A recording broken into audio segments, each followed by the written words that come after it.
sebagai kepala keluarga dan Mas Gibran sendiri tentu akan mengambil keputusan yang paling bijaksana.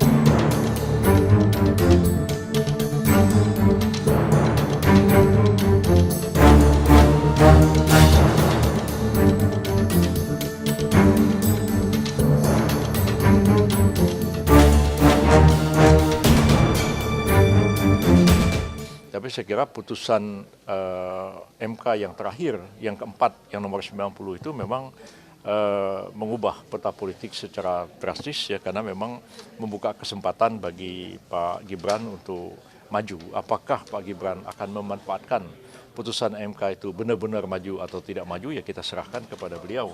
Kalau beliau mau konsultasi dengan keluarganya, ya tentu ya kita serahkan sepenuhnya kepada beliau.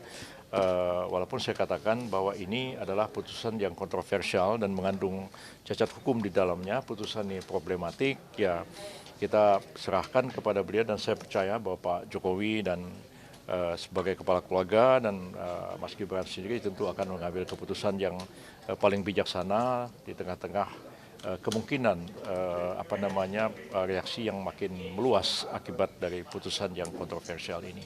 Berarti kepada Mas Gibran, maksudnya kepada koalisi itu belum membicarakan atau menyampaikan saran sebagai akademisi terkait problematika ini? Ya, kalau sekiranya besok atau hari ini ada pertemuan dan ketua-ketua partai akan diberikan kesempatan berbicara, saya akan menyampaikan apa yang saya pikirkan hari ini. Karena memang walaupun saya ketua partai, tapi saya tidak dapat melepaskan diri saya sebagai seorang akademisi dalam berbagai disiplin ilmu, khususnya akademisi di bidang hukum tata negara.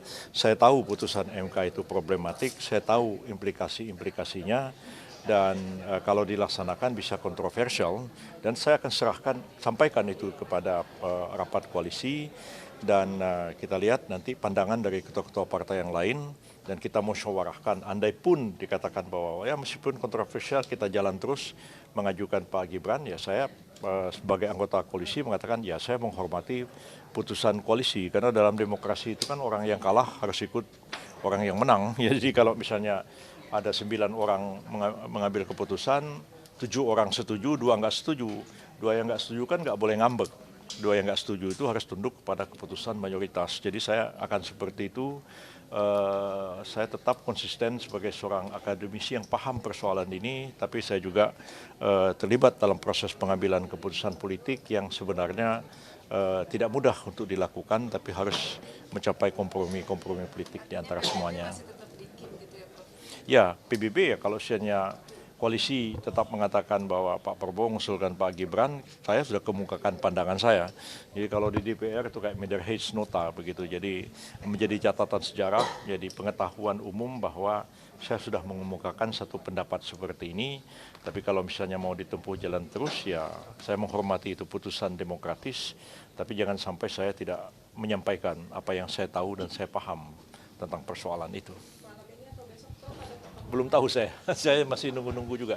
Barangkali kalau ada, makanya kami kan diingatkan oleh Pak Prabowo supaya jangan jauh-jauh dari Jakarta, kalau sewaktu-waktu ada pertemuan, jadi kami bisa mengadakan pertemuan secepatnya.